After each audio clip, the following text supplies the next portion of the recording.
on to LOA Today. I'm Walt Thiessen. With me today, the queen of eBay, Shelly Epperly. This is your daily dose of happy. We are so happy you decided to join us today. We're also happy for another reason, because we may be actually tying a record twice in the same month here on LOA Today, because we've already welcomed from our listener audience Anne Marie Young, who's joined us on Mondays. Could it possibly be we have another listener joining us regularly on Tuesdays? We're about to find out. And I got to warn you that we have to do a little spoiler alert here. Be ready for energy to go through the roof.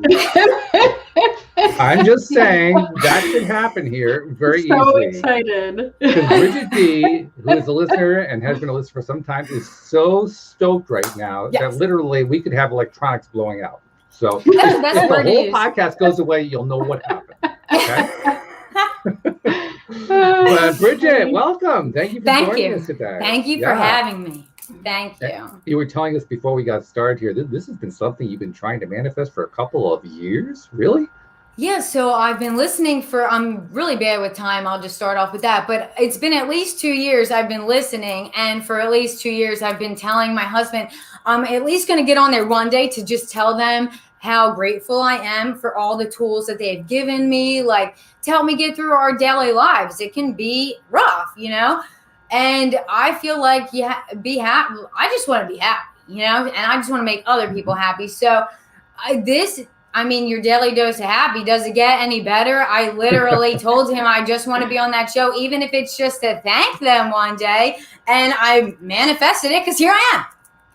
It may have taken a little bit, but here I am. So I'm checking electronic levels. We're okay for the moment, but we're pushing the limits a little bit. This could explode. And Shelly, you asked for a co-host, right? You asked for a third co-host. Yeah. You got your wish. Mm-hmm. Are you ready for this one?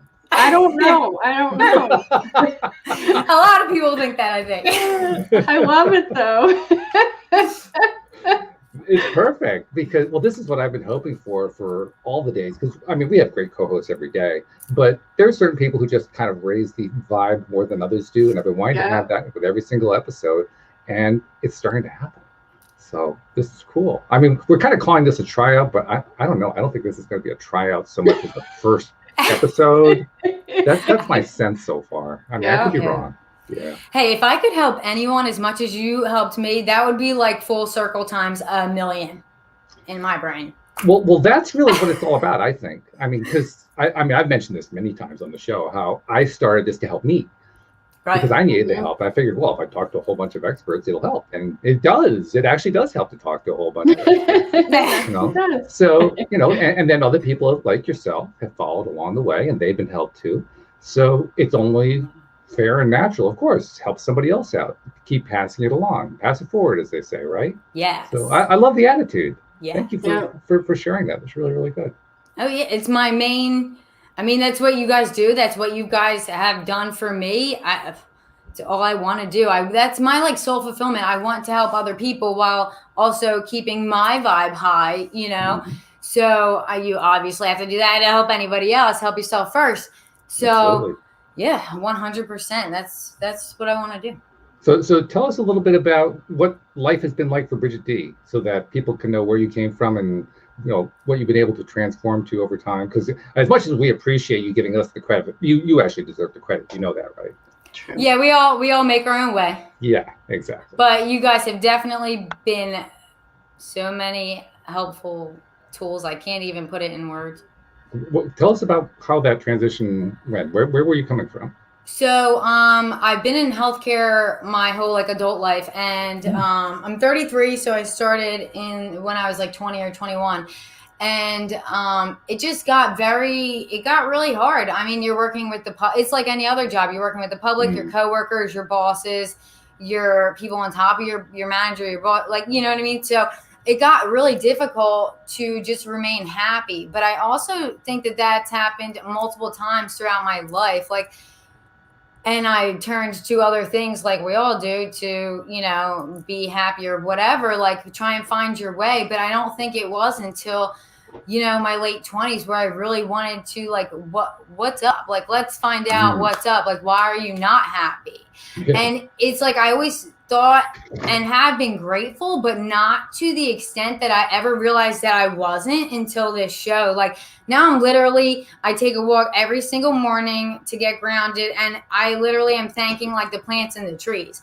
Like, but I'm grateful for everything now, and it just makes your life a million times better. Like, why are you not grateful for that cup of coffee that you might not even have? Like, as silly as it sounds, I wake up and like today I didn't go to my 8 to 5 job that I had. I was able to go on my walk later in the morning, not have to walk in the dark and be worried about people because, weird things have happened. And then like I was able to go to the store and buy fresh fruit and like eat the way I want to eat, which is healthier because like, my sugars are high and all that stuff. Like I just like all mind, body, and soul. I feel like I'm finally getting just back to me, like how we, I think, forget when we come into this world. And when we're younger, we are more ourselves. And then society and everyone kind of puts you in a box, or we put ourselves in the box. But ultimately, but well, it's a conspiracy. ready to We break help each free. other. We help each other get into that box. So yeah, Yes. it's nice to switch it around, and we're helping each other break out of the box. Right? Yeah. So did you change careers? So I gave my notice and I left there, and now I actually want to look into I got a birth chart reading yesterday, which was absolutely amazing. I wanted to do it for a long time because I'm into astrology, and but I don't know about it like that in depth. So I got someone who I knew would be so good because she was on a podcast, and I knew that she was really good, and she did fantabulous. I can't even say. And it was funny because the exact degree of now, she said that I would have just left a job and I would actually be starting what my soul was really put here to do. Oh my. And and I was like, that's so weird. I literally just left my job, so I could do things like this. And she gave me like she was like, you should look into the IV like treatment therapy with like nutrition, how you get the vitamins IV, like a lot of people do that. Like, so I'm looking into maybe that or Reiki, something along those lines, so I can be more hands-on helping people rather than just like more paperwork and helping people through like phones and doctor office wise. You know what I mean? I was gonna say Reiki because your energy is pretty high. Sometimes too high. Well, that's okay though, because you can transfer that, Yeah, I try and I dance a lot to get my energy out. Well, So you that must do a helps. lot of dancing then, is all I can figure. Yeah, it helps. It raises my vibe, and it also like grounds me at the same time. So you just got to find what works for you, and it's cool. Can you really have too much energy? Some people may think so. I'm a lot for some people. Yeah.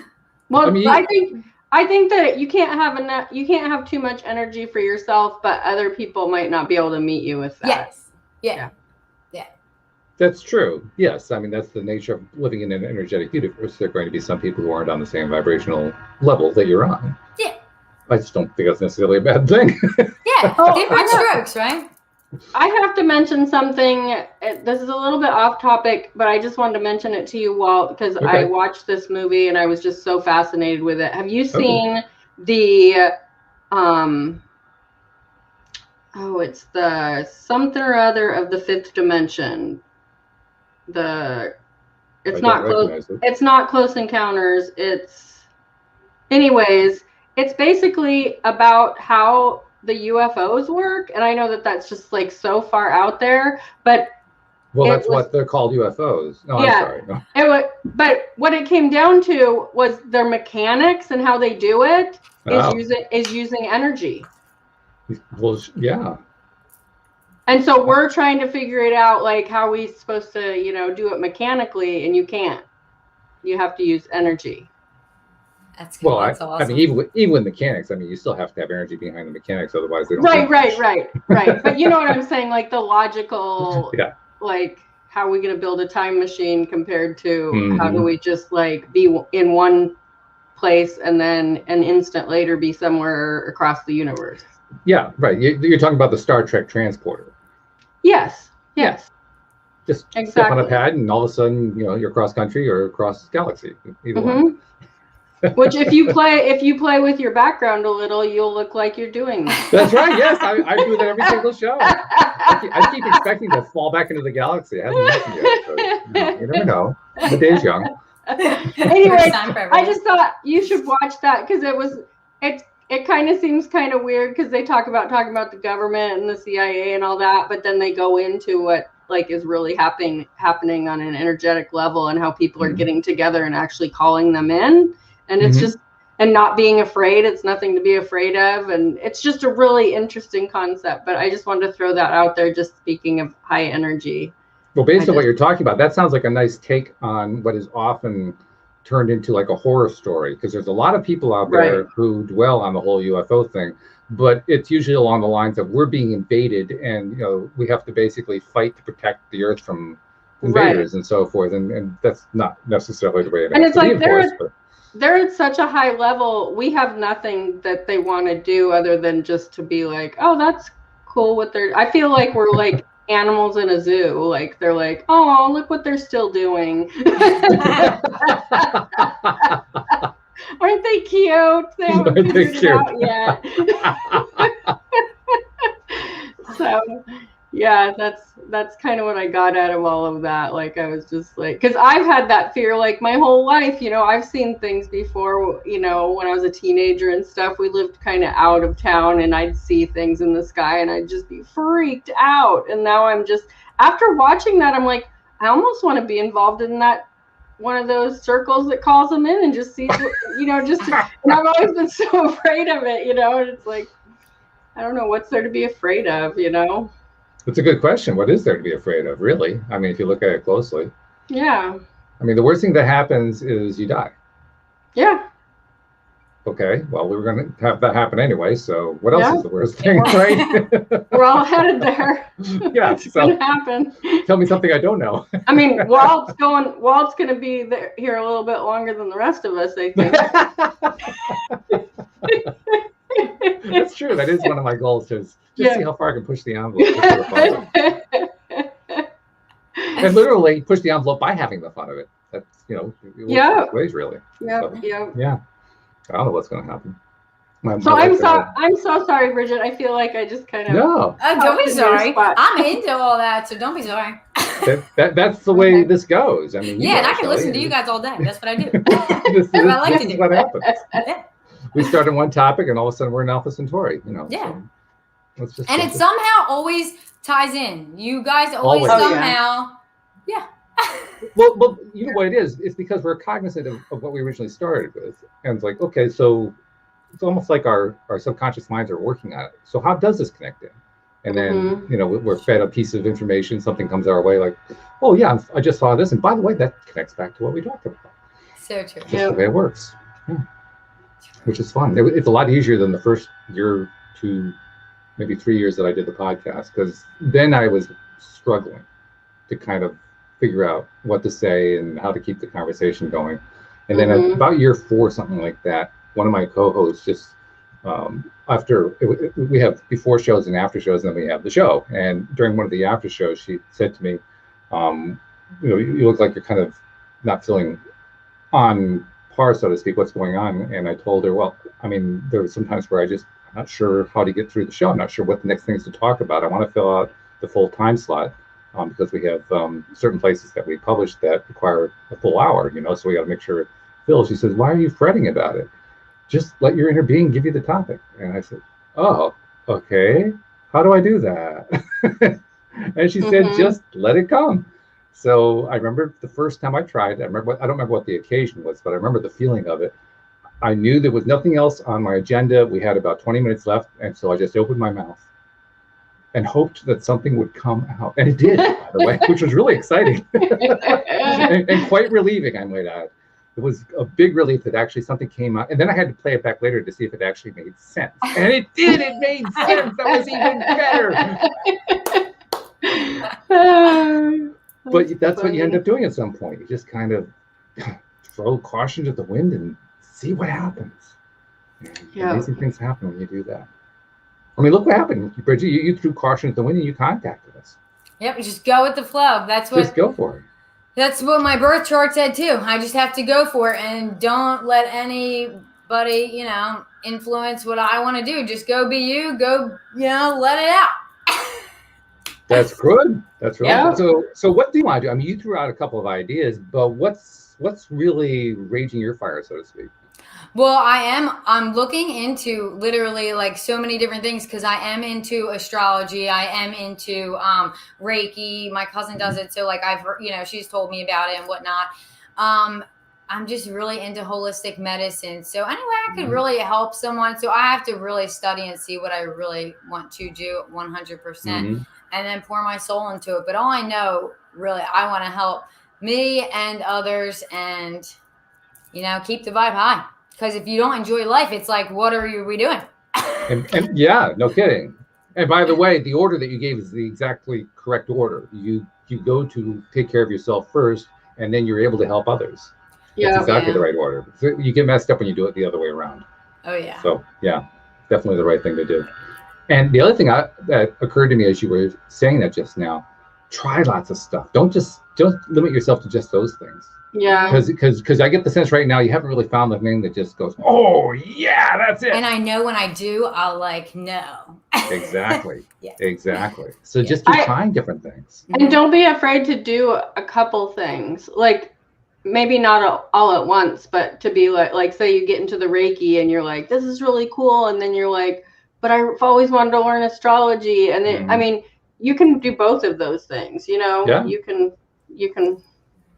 I think I would, because I do like so many different things, and I do like to. I didn't love school, but I like to learn when I'm actually interested in the subject. So I know once I find, So I think I will end up honestly doing more than just one thing. Yeah, I think I'll be into And in fact, the best coaches that I know do more than one thing. They have more than one specialty, and they enjoy combining them together and so forth. Right. I mean, because they do coincide. Oh, they do. Yeah. Yeah. And sometimes it's combinations that you wouldn't expect. I gotta say hello to Barbie. Thanks, Barbie. She's welcoming me. Wishing me a happy vacation because Louise and I are going away starting on Thursday. Yeah. So yeah. But thank you, Barbie. Really appreciate that. The people who are able to combine stuff together, they're often combining things that you wouldn't normally associate. And I'll give you an example that comes right off the top of my head. Jackie Gates, who does the Wednesday show with me and Cindy Chavez. She's a good friend of Cindy's, and so that's why we brought her in the first place. And she has a background as an actress. She was a stage actress, and a very successful one too. And she has combined that with her coaching career to do an act as if thing. And if there's anybody who knows act as if, it's a person who was on the stage. So you wouldn't normally associate coaching with being a theatrical actress, but she combined them together, and it works. It really, really works. So I guess what I'm saying is, don't think, astrology and Reiki, they're fairly close. I can try those two together. No, go far afield. You actually did just give the perfect example, because I remember her saying that on your podcast, and I didn't even think of that. And you're so right. Yeah, she's just, she completely took stuff from her background and applied it to the new thing that she was doing. And it fit perfectly. Absolutely perfectly. So you never know what the combination is going to be. It's going to be fun. Yeah, I'm excited. So okay, well let's let me see if I can push a little bit of a button here, because if I remember correctly, you were talking about how we've helped you a lot. I don't remember if you've ever written in before. Maybe we discussed an issue or not, but can you tell us, how did we help? What did we do that made a difference? So I have written in, and you guys have helped me in those ways as well. Because I've written in for Dean and Rita. Okay. So you guys definitely helped me in those aspects, and they were dead on every time. I knew they would be, but they were so dead on. Yeah, they're really good. But you guys gave me the tools to start seeing what I could do to make myself be happier, even in that 9 to 5 that I was, like now. I didn't used to go on a walk every morning and ground myself. I didn't do any of that. I didn't wake up early like I should. I didn't, put healthier things in my body like I should have been. I do my affirmations. I know that doesn't work for everyone. I totally get that too, because at first I was struggling with it, but now I don't at all. And they do help me. I do my meditations, my prayer.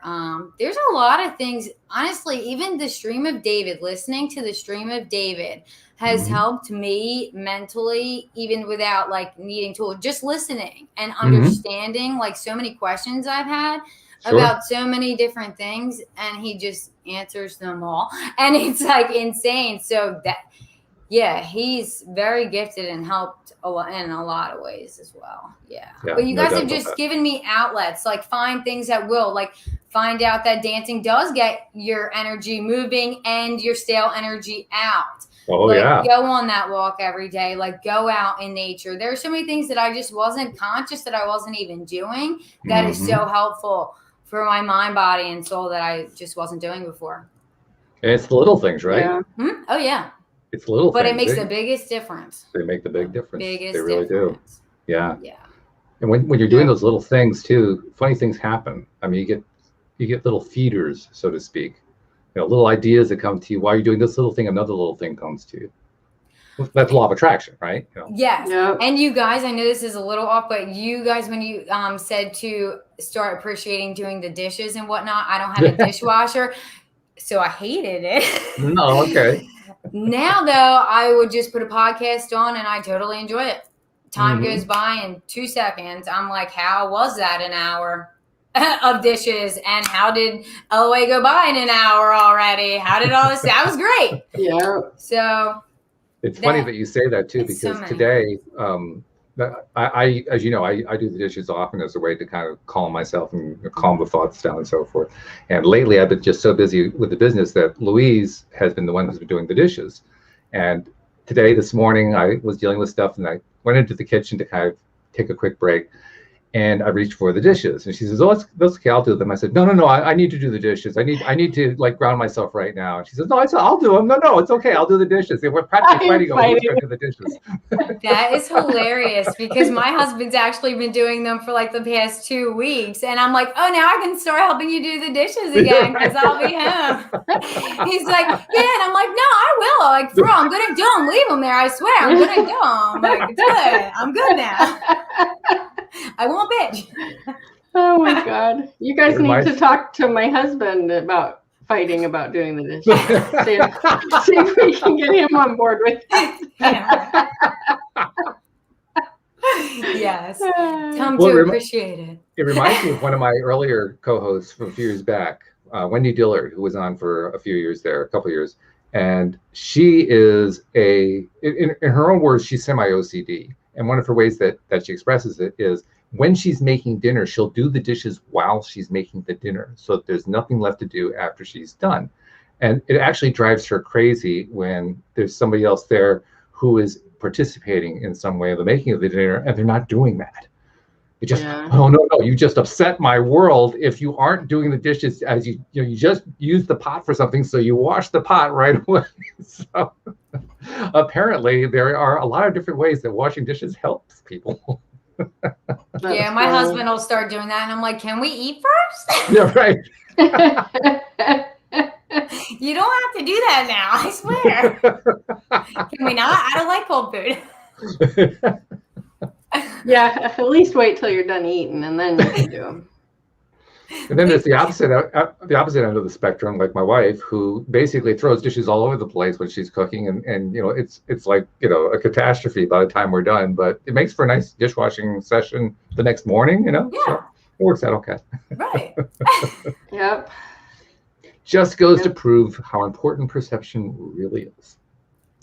Well, that whole thing with the tax thing, I want to tell a little, or with appreciating chores or whatever. Okay. So a couple years ago, we had put off doing our taxes for 3 years. Mm-hmm. Just being lazy, avoiding, however you want to say it. Mm-hmm. So we came into some money through an inheritance, and I'm like, we really need to do the taxes for those 3 years. Like, this is ridiculous. I mean, I have my own business, like we need to do, it's not like I'm making millions, but I'm making enough, that we need to do taxes. So anyways, I'm fretting, we take all our taxes to this new guy that was recommended by a couple of friends locally that have businesses and stuff. And I'm like, okay, we're going to go to this new guy. And so we went, and I'm just fretting over it. Like, how much money are we going to owe? Like, I know we got the money to pay it. It's not like, you know, I have a ballpark of what it's going to cost. And then we take them in there, we do it. And then I just start like backing up and going, wait a minute. I need to stop fretting about this money. Like, this money pays for the kids' schools. This money pays for our roads. This money pays for, you know, if there's an emergency, the fire department's going to show up at my house. Like, this pays for stuff. Like, I need to stop being anxious about it. And start appreciating it. So I started doing that. And at that time I was doing my daily Facebook videos. And so I was putting that out there. I'm so grateful for these taxes that we're going to have to pay for these 3 years that we've been neglecting it. And so the guy calls, it's probably like a month later, and the guy calls and goes, okay, I have your taxes done. And he goes, you got a pen and paper? And I said, yeah. And he goes, okay, so for 2015, you're going to get $150 back. And I'm like, what? And then he goes, and for 2016, you're going to get like $72 back. And for 2017, you're going to get like $182 back. That's so funny. And I'm like, wait a minute. Did you, like, I have a business. Like, you did all that, right? He goes, oh yeah, well, I did all that. And it's like, oh my God, we're going to use you forever. Right. But I was just like, to me, it was just like, when it happened, of course I was like, what? But then I was like, of course. Because I got into a better mind frame with it. Like, I started appreciating it instead of stressing over it. Which, by the way, I'm very good at. I don't know if I've told you that before. I have a long history of stressing over taxes. Yeah. Like decades of stress. And now, I mean, like, these last couple of years we've had to pay because our last child turned 18, so we can't claim him anymore. Not quite that. But yeah. Yes. Barbie wants to know, what's the CPA's contact information? That's funny. Yeah. Well, it was just because I don't think that we had been taking all the deductions, because he's like, well, of course we did like mileage and stuff, but then he's like, well, do you have an office in the house? I'm like, yeah. And he goes, and do you store your stuff in the house? Because I sell on, online, and I have like half of our garage is my inventory. And so he's like, we can take all of that, and we can take part of your utilities and part of your, internet. And I'm just like, rent, all that kind of stuff. Yeah. And so it was like, okay. And then with those child tax credits on top of that, we were able to, squeak under with just getting a few dollars here and there back instead of having to pay. Because in the past we'd had to pay, and it's like, I don't think that lady knew what she was doing, and she was always just kind of laughing at me like, oh, that's fun that you do this little business, and I'm just like, rude. And then we went to this other guy, and he was just like, oh yeah, this is all the stuff we need to do. And I'm like, okay. And then when he called, I was just like, what? So I got to ask you, since you didn't have to put money out, you were actually getting money back. Did you celebrate? How'd you celebrate? I think we went out to eat. Okay, which is our way of, Hey, that's Louise's favorite. I don't care what it is you're celebrating. That's Louise's favorite way of celebrating. Go out to eat. Yeah. Okay, you too. Okay. Oh yeah. Yeah. It's the weekend. Let's celebrate and go out to eat. That's it doesn't have to be the weekend. It could be a Thursday. It could be Monday. It doesn't matter. Yeah. Tuesdays. Tuesdays. Yeah. Taco Tuesday. Yeah. Actually, Tuesday's often a takeout night, so it's quite possible. You never know. Yeah. But yeah. That celebration piece, though, is so important. It's just amazing what a difference it makes. And I can say that from the perspective of somebody who did not celebrate for many, many years. And once I finally started doing it grudgingly, because I thought it was really stupid, really dumb, but I did anyway, and started getting results, I said, what? What's going on here? I think I need to do more of that. And then I felt like well, what was I doing the rest of those years? Why couldn't I have done this before?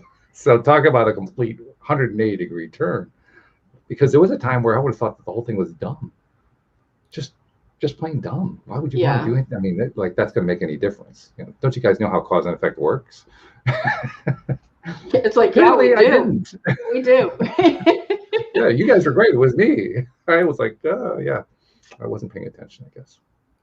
I could definitely work on celebrating more. Like when those things happen, I'm like, oh, cool. But I'm not like having a party about it. Maybe I should. Yeah, my husband's always like, what do you want me to do? Jump up and down? I was like, yeah, maybe. Yeah. It's a good Depending thing to do. on what it is. I feel like we we conquer things in our life, but we often like put ourselves down for what we conquered, that we don't really recognize what we really like did conquer. Mm-hmm. You know, just because you put yourself there, you still got yourself out. Exactly. Yeah. Well, what kind of signal does that send to the universe? Right. Like basically it says, oh, yeah, I know I've asked for this stuff, but don't send anything my way because I really don't want it. Yeah. Like, whatever. Like, yeah, celebrate that. It's pretty life. Much. Yeah, it is. Yeah. And it doesn't have to be a big celebration. That's the other thing that it took me a while to learn. It can be a small celebration. It can last a minute. Yep, just your happiness. Yeah. Pouring out of you. You do a little happy dance, and that's about it. And that's enough. Mm-hmm. You just put the signal out. That's all that really matters. You got the signal out there. And you put the signal in there too. You put it into yourself. Because that's the other piece of it. I don't know why that one took so long to sink in. I would have thought that would have been something I got early, but I didn't. And that is when you do the celebrations, you're feeding your own subconscious mind to believe that you can have celebrations. You know what I mean? Mm-hmm. Like you're allowed to or something. Like you deserve it. Yeah. We think we're not deservable of half of the things, that we are all deservable of everything. Exactly. Mm-hmm. And I think that before you start understanding the law of attraction, you're looking for outside validation all the time. So if everybody else isn't celebrating what you're doing, then why should you get to do that? Mm-hmm. Mm-hmm. Definitely. And when you get to a certain level, you're just like, I don't really care what you guys think. I'm just going to be a dork over here and dance around the kitchen or whatever. Yeah. Do my happy dance. And my husband, whenever I do my happy dance, my husband's like, oh no, here she goes. Just like, whatever. Nobody else is here. I'd never do this in front of anybody else. You should try it. Just do it. That's the phrase that was going through my head, Bridge. Exactly. Try it. See what happens. You should try it. Give it a shot. You never know. Yeah, you might be surprised. I say that as somebody who spent years not celebrating, and when I finally started doing it, it was a difference.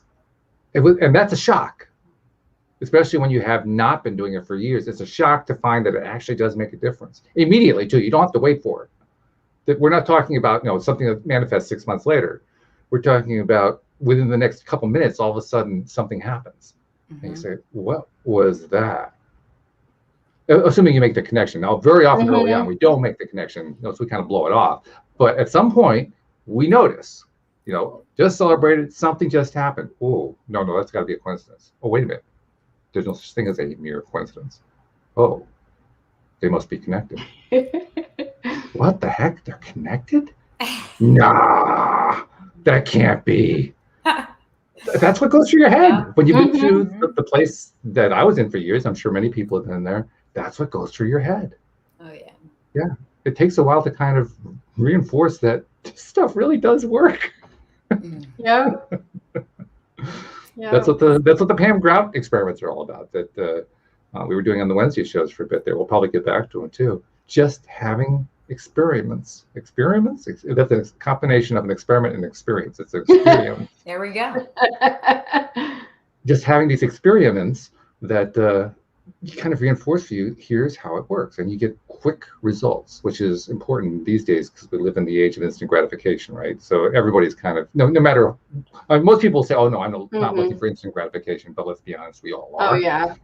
So that's a quick way. Watch your computer slow down for a second and see how frustrated you get. Yeah. Oh yeah. I've been helping computer people. I went through that this morning. Oh. I was trying to list some stuff, and my computer just kept freezing up, and I'm just like, I want to throw you through the window. My wife's favorite way to deal with it is to slam the lid of the laptop closed. And I keep saying to her, don't do that. It's trying to work it out. You keep turning it off every time it tries to work it out. And then the next time it tries to do it again, you get more frustrated. Yeah, I know. And she closes the laptop. I've gotten really good at just walking away. Okay, I'm just going to, and I talk to it too. You're really upsetting me right now. I'm going to walk away and do something else. I'll be back later so I don't destroy you, because that's what I really want to do right now. You know, which is just like my old programming. And I'm like, nope. I don't need to do that. And speaking of programming, I was telling you guys before we got started today that my system fan on my laptop's been acting up, so it created a little noise in the background. And it had been running continuously, making lots of noise for like the last 2 hours. We just raised the energy of the show. Do you hear any system fan going on? Yeah, that's awesome. I don't hear one either. No. It just got really, really quiet. It's like the system fan is listening. Yeah. Maybe even celebrating. Celebrating. It's doing the system fan cha-cha.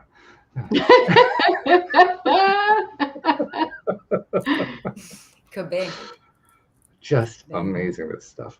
So, well, let's go back a little bit more about some of Bridget D's background in life leading up to joining LOA Today. Have you always been this high energy? Yes. Yeah, 100%. And then I think my whole life, everyone, you know, I feel like it made me like calm it down until now. But if you asked anyone in my life, they would say, what? You are not calm.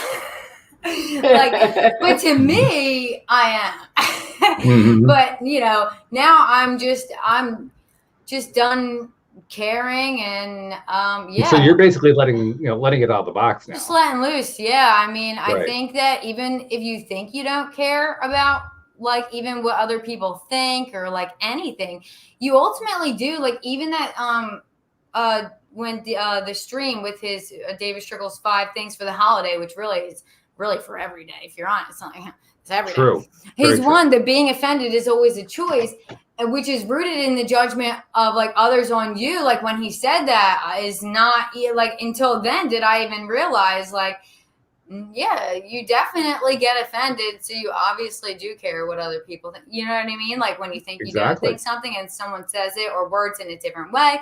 And then you're like, oh, okay, I do have to work on that. But I like it because now I know what I need to work on. That's true. Yeah. You know?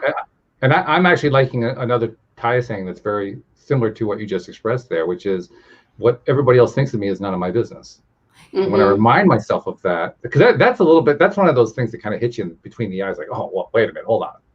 None of my business. I mean, that, you know, hey, that hurts when that person did that. No, it's really none of my business. Okay, yeah. Kind of have to go through a little bit of a thought process there, but it's an amazing thing when you can finally adapt that viewpoint. You start getting that perspective that the stream talks about, having that source energy perspective. Because now 100%. All of a sudden, none of it's terribly important. None of it's life or death. Well, I guess it's all life, really. But none of it's end of the lifetime, forever death. Let's put it that way. Well, it's true. Everyone can think their own way. So their opinion of you is none of your business because, hey, we can all think whatever way you want, to each their own, right? So which also means we don't have to react to it if we aren't thinking about it anymore. Yeah. Yeah. Yeah, the 4 agreements, it's don't take anything personal. Exactly. The same idea. Precisely the same idea. Yeah. And then when we get there, when we're actually able to pull off the miracle, so to speak, and not really care about what the other people are thinking, achieve that source energy viewpoint, God, life gets easier. You know? So much more enjoyable. Yeah. Like a whole lot easier. Like what happened to all the stress? Where did it go? I miss it. No, not really. No, never. Walt, you're so funny. But it's true. I mean, seriously, aren't we usually in that habitual pattern of kind of expecting stress, and so we continue to get more stress and all that kind of thing, and then we finally find a way to break through with something like this, the idea that what somebody else thinks of me is none of my business. Where'd it go? This thing I've been used to all these years is gone. It's almost like stress. Not really, but it's an energy shift and it's a perspective shift. And anytime that you shift like that, you're momentarily thrown off balance. And so you have to adjust and kind of sit with it, get used to it, take a breath. Okay, yeah, I like this. This feels better. But you have to go through that. That's my point. Yeah. You have to get past that little transition period. And the zoom out perspective, it's like, okay, none of this stress is really real. We all just put it on ourselves. Yeah. You know? And then it raises a very fascinating question. Well, if I'm not going to focus on all the stress, what am I going to focus on? What we want. Bah, bah, bah, bah. Well, I think it's about putting the work in, but it's about putting the work in the most enjoyable way for you. Like what you were talking about, Bridget, like you're taking a walk, you're doing meditating, you're doing affirmations, you're doing all these things, which for you works really well because you have high energy. So when you get done with one thing, you're like, okay, bring on the next thing. I need this, I need this to keep going. And for people that don't have such high energy, maybe it's just doing your affirmations twice a day or whatever it is. Some people, affirmations just sound tedious, so don't do that. Do a guided meditation or go for a walk or go for a hike in the woods, or some people jog, some people go lift weights, or whatever that meditative thing is for you. I think it's important for everybody out there to understand you don't have to be this constant putting in all this hardcore spiritual work. You need to be doing something that brings you joy to get there.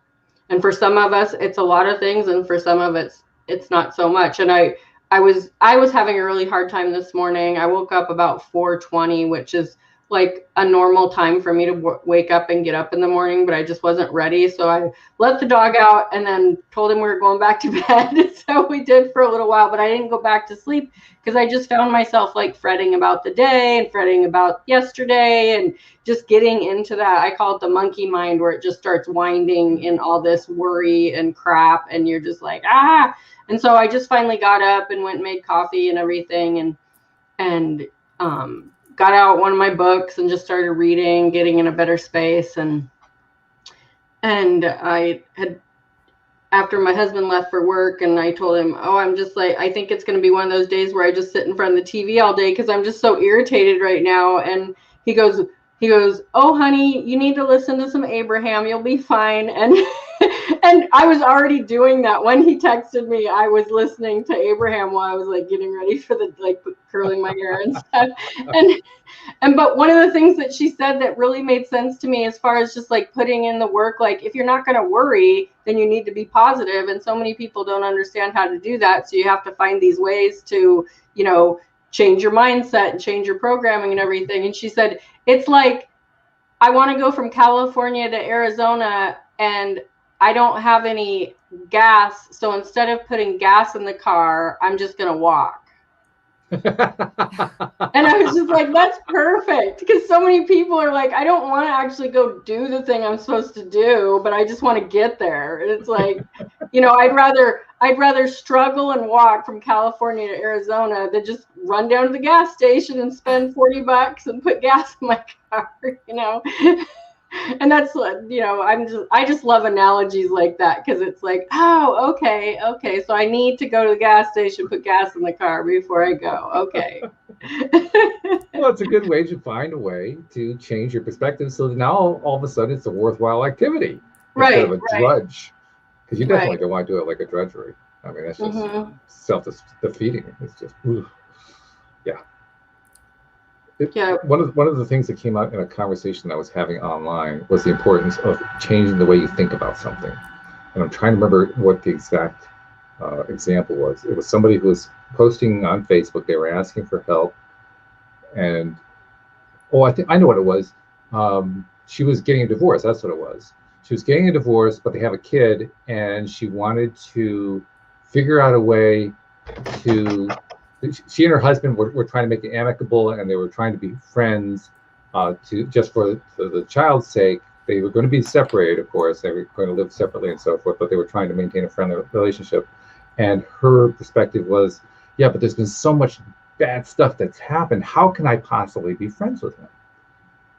And she starts listing all the bad stuff. And there was a lot of it. And so my instant response was, congratulations. Congratulations. What a magnificent manifester you are. Yeah, you're manifesting stuff you don't like, but boy, are you good at it. Yeah. Says, wow, that really shifted my perspective. Mm-hmm. And that shift of perspective makes all the difference in the world.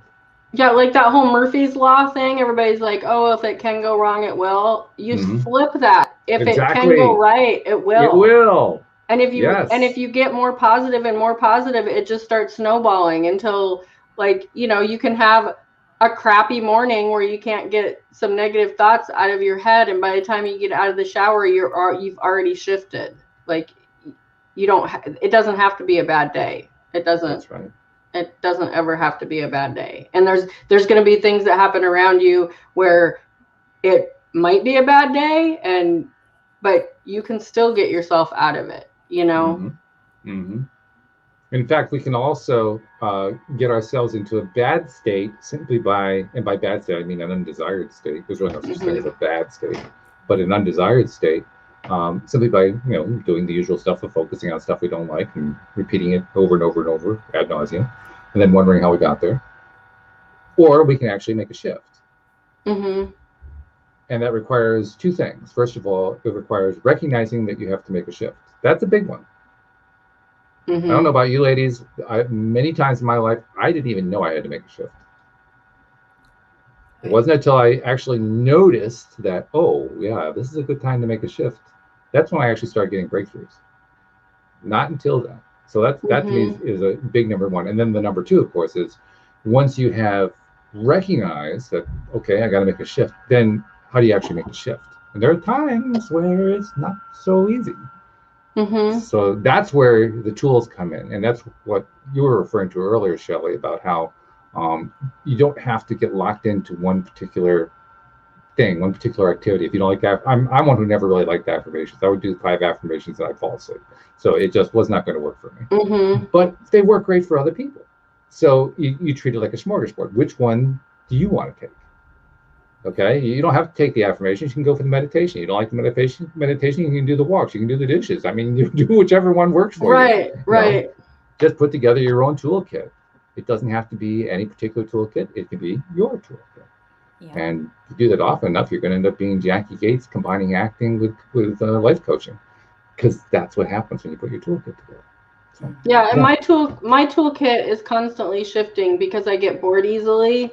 So you know, there's some mornings, like I was telling you a couple weeks ago, how I'm reading like 4 books right now, and I just keep rotating them because I get so bored with just one book, and then I disappoint myself because I don't read the whole thing because I just toss it aside and move on. And so like the last like week or so, I have been like listening to meditations instead, or just writing some affirmations and stuff. So it's like, and then like today I went back to reading again, and it's just like, I'm just going to do what feels best. I used to always try to like put myself in a box and try to stay on task, you know, and it's like, you got to stay on task with what makes you happy, what feels good today, you know? Now, there is a flip side to this, and I'm realizing that it does exist because right now I'm, excuse me, I'm in the middle of the Thai boot camp. I'm like 40% of the way through, and maybe not that, 30%. And one of the things I've been experiencing is they want you to do meditating every day. And I was never a meditator. I have become much more of a meditator doing this practice. So it's good. I mean, I'm gaining a great tool there. But lately, my work, because I'm running Louise's gardening business, my work gets in the way. I mean, I wake up and, you know, at 6 o'clock, boom, I got to go out the door usually, make a delivery or, you know, get something to a crew member or something. So it's not like I can wake up and do a meditation, which is what you're supposed to do. They want you to meditate in the morning and in the evening. And I begin kind of frustrated about that. Well, you just pointed out something really important to me. I have no reason to get frustrated about that. It just means I need to kind of redirect my attention a little bit. And then the other part of it, the flip side that I was referring to, is there is value in following through on doing a new practice the way it's supposed to be done, even if it's a little bit of an effort at first. I agree with that, because you definitely in the beginning, before it turns into habit, there's got to be some willpower. Exactly. Yeah. But I just feel like a lot of people, like I see a lot of people on like the Facebook groups that are just like, I've been writing these affirmations for 4 weeks and nothing's happening. And it's like, okay, number one, you're looking for the magic button, and it's not in the affirmations if you're not doing them and enjoying doing them and finding that for yourself. Like if you just think that if I write something down 5 times in the morning and 5 times at night, that's going to come true because I'm writing it in the right, tense or whatever.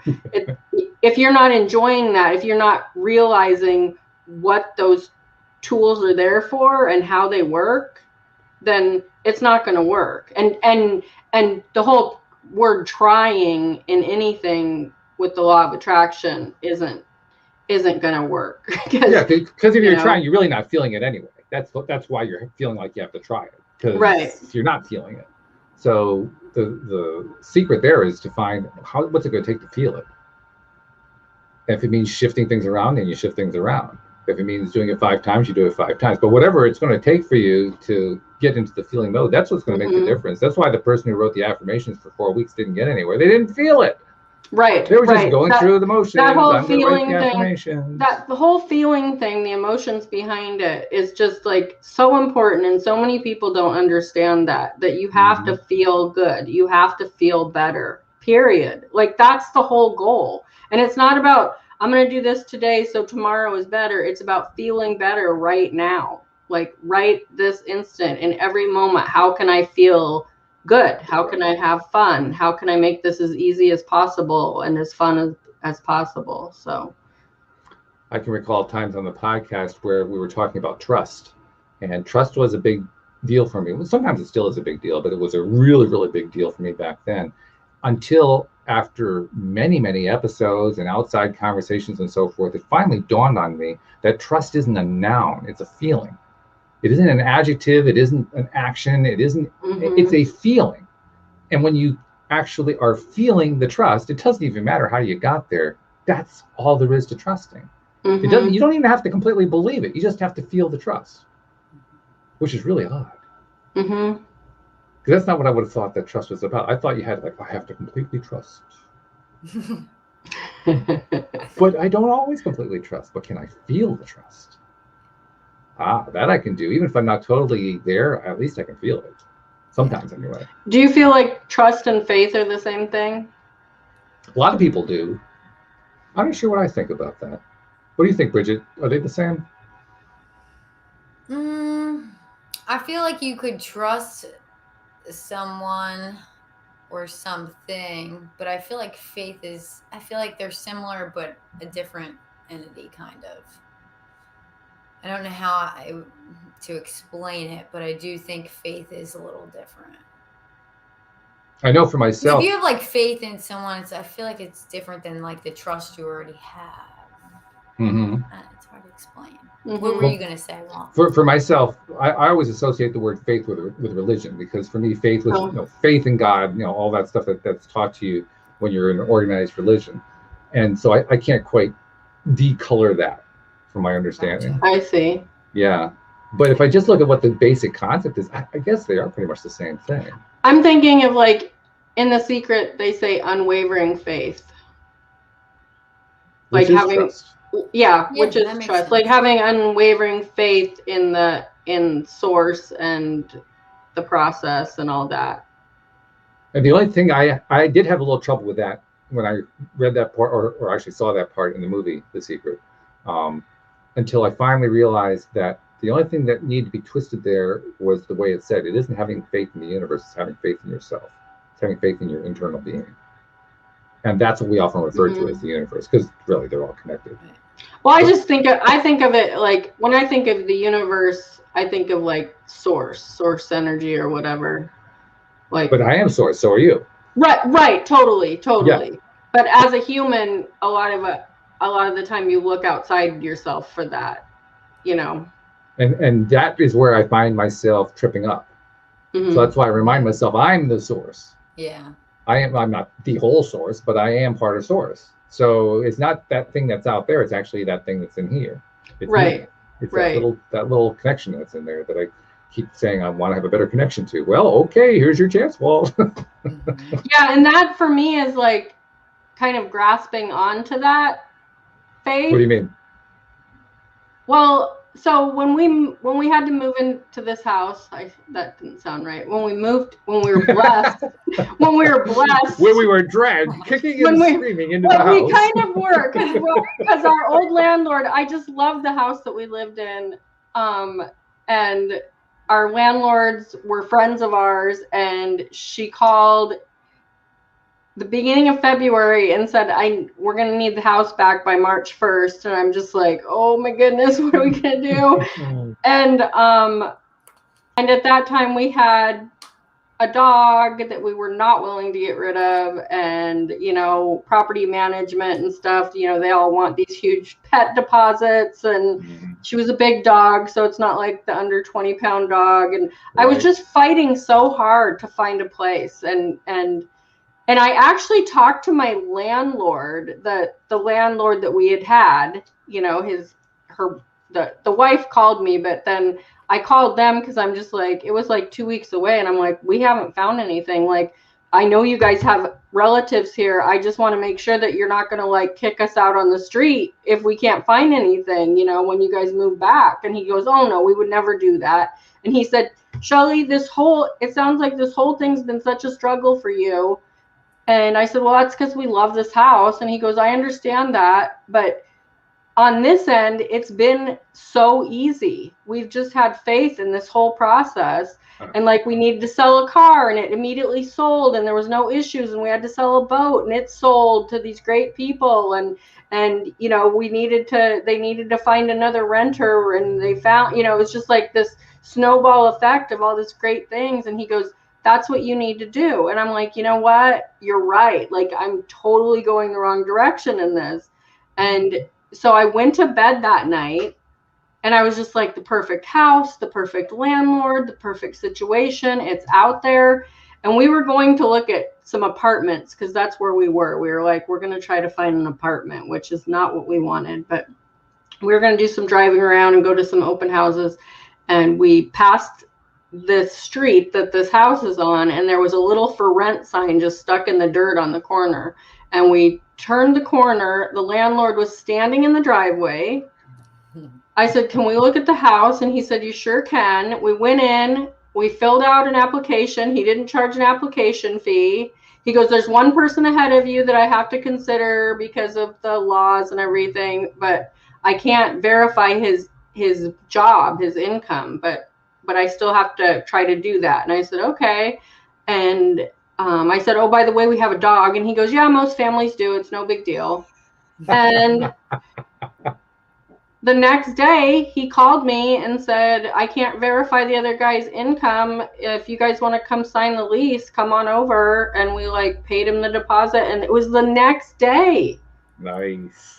The next day. You know, and it was just like, and when I say we had to move in here, I love this house. I'm so grateful for it. You know, we've been here for 4 years. He has not raised the rent once. It's been wonderful.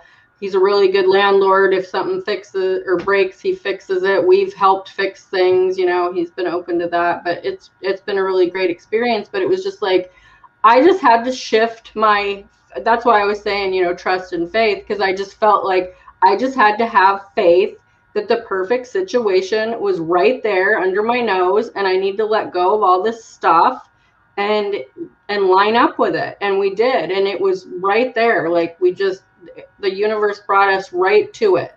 When you were ready for it, it was ready for you. Right. Right. So Bridget, this has I think I changed my answer. I think faith and trust. I think I'm with you. I think that is the same. All right. Yeah. Well, that's the beauty of being a co-host. You can change your answer anytime you want to. That's a good thing. Which is my veiled way of saying, I think you passed the audition. Yeah. Yes, thank you. Thank God. So we will welcome you back next week. It's going to be 3 on Tuesday. Thank you very much for participating. Thank you for being part of the new team. This is a really good thing. Thank you to podcast listeners everywhere. We'll see you all next time here on LOA Today. Goodbye, everybody. Bye.